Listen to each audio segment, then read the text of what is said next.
If I tell you, you don't like, you don't like, you don't like, you don't like, you don't like, you don't like. I think in the middle,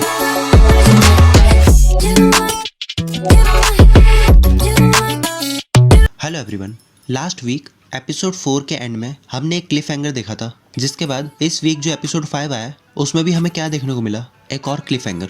so episode 4 के and में जो हुआ था उसका answer हमें episode 5 में देखने को मिला।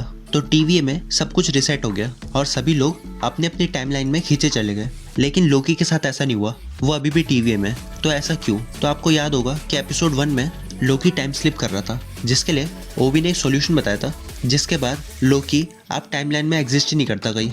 और इसका मतलब ये भी है कि उसकी अब कोई टाइमलाइन नहीं है, तो टाइम का उस पर असर नहीं पड़ेगा, जिसका मतलब ये है कि वो अपनी विल से कहीं भी जा सकता है। जिसके बाद हम देखते हैं कि लोकी टीवीए में हर किसी को ढूंढ रहा है, लेकिन पूरा टीवीए ही खाली हो चुका है। जिसके बाद वो वहाँ पे भी टाइम स्लिप करना शुरू कर देता है और उसके आंखों के सामने ही पूरा टीवीए बर्बाद हो जाता है, या फिर ये कह सकते हैं कि पूरा टीवीए डिसइंटीग्रेट हो गया। जिसके बाद हमें लोकी दिखता है फिर से टाइम स्लिप करते हुए, चाहे आप बात करो मोबियस, केसी, ओरोबोरस या फिर हंटर B-15 की। तो इन सब की हमें पास्ट लाइफ या फिर कह सकते हैं जो रियल लाइफ थी इनकी, वो देखने को मिला। तो जो केसी था वो एक चोर था जो कि एक जेल में बंद था, और जो हंटर B-15 है वो एक नर्स थी, और मोबियस जेट स्की का सेल्समैन था, और ओबी यानी कि ओरोबोरस एक नोवेलिस्ट था जो कि एक साइंटिस्ट भी है, जिसको टाइम स्पेस की बहुत अच्छी नॉलेज है। तो इन सब से मिलने के बाद लोकी ये रियलाइज़ करता है कि इन सबको टीवी के बारे में कुछ नहीं पता, और ये चारों वही लोग नहीं है जो टीवी में इससे मिले थे। लोकी ने उन चारों को बताया कि कैसे टीवी ख़त्म हो गया और कैसे लोकी को उनकी ज़रूरत है। जब लोकी ओबी से मिलता है एक ब्रांच टाइमलाइन में, तब ओबी होता है जो लोकी को गाइड करता है कि कैसे उसे अपनी टाइम स्लिप कंट्रोल करनी चाहिए। और ओबी जहाँ पे रहता है अपनी ब्रांच टाइमलाइन में, वो प्लेस बहुत हद तक टीवी के रिपेयरिंग डिपार्टमेंट से मिलती है। तो ऐसा कैसे हो गया? और जिसके बाद हम देखते हैं कि लोकी सिल्वी को भी यही चीज़ समझाना है, लेकिन सिल्वी को वो सब याद होता है, उसकी मेमोरी वाइप नहीं हुई थी। और लोकी ने सिल्वी से मदद मांगी, लेकिन सिल्वी को उसकी मदद करने में अब इंटरेस्ट नहीं है, क्योंकि सिल्वी को लगता है कि अब जो भी हुआ है ठीक हुआ है, क्योंकि सब लोग अपनी मेन टाइमलाइन में चले गए।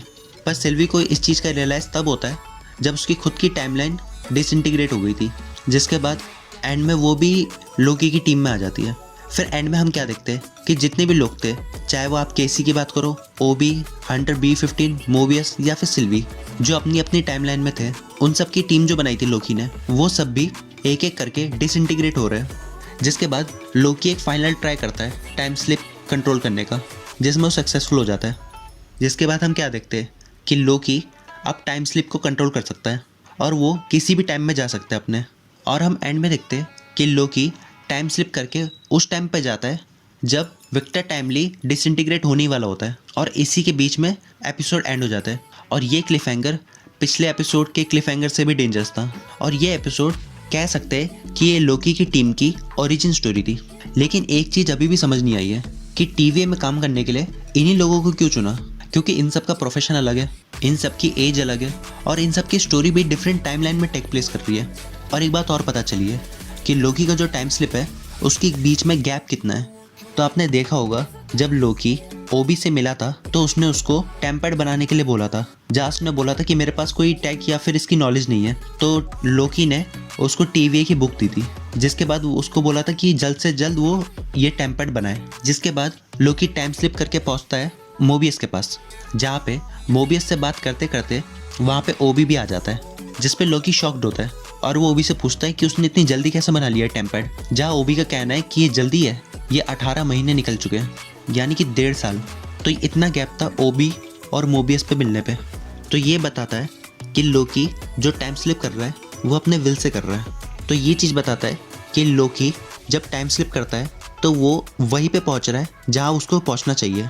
लोकी सीज़न 2 अब नेक्स्ट वीक एंड होने वाला है, लेकिन हमें अभी तक नहीं पता कि टीवी का फॉर्मेशन कैसे हुआ था, और ये भी जानना है कि टीवी को फॉर्म करने का मेन रीज़न क्या था, क्योंकि बातों को अभी तक घुमाया जा रहा है। अभी तक एक मेन सिग्निफिकेंट आंसर नहीं मिला हमें कि टीवी फॉर्म ही क्यों हुआ था। और सबसे बड़ी बात कि मेन विलन कौन है लोकी सीज़न 2 का, क्योंकि 5 एपिसोड निकल चुके और लोकी सीज़न 2 में जो सीज़न 1 में इवेंट्स टेक प्लेस करे थे उसी के रेपरकशंस देखने को मिले। अब जो लास्ट एपिसोड है एपिसोड 6, उसमें लोकी को टाइमलाइन भी फिक्स करनी है और टीवीए को कोई कंट्रोल करने वाला भी चाहिए, और ही हू रिमेन्स का जो मेन मोटिव था टीवीए को फॉर्म करने का वो भी पता लगाना है, और सबसे मेन बात कि रवोना का क्या हुआ। अब यहाँ मेरी ये पर्सनल थ्योरी है, तो होगा ये, अब लोकी ये अटेम्प्ट करेगा कि वो टीवी को बचा सके, जिसके लिए वो बार बार टाइम स्लिप करता रहेगा, लेकिन he will try his level best to control temporal loom. लेकिन हर अटेम्प्ट फेल होने के बाद लोकी के पास और कोई चारा नहीं बचा और वो हार मान के पहुंचेगा at the end of the time Citadel में, जहां उसे सिल्वी को ही मारना होगा इससे पहले कि वो ही हू रिमेन्स को मार दे।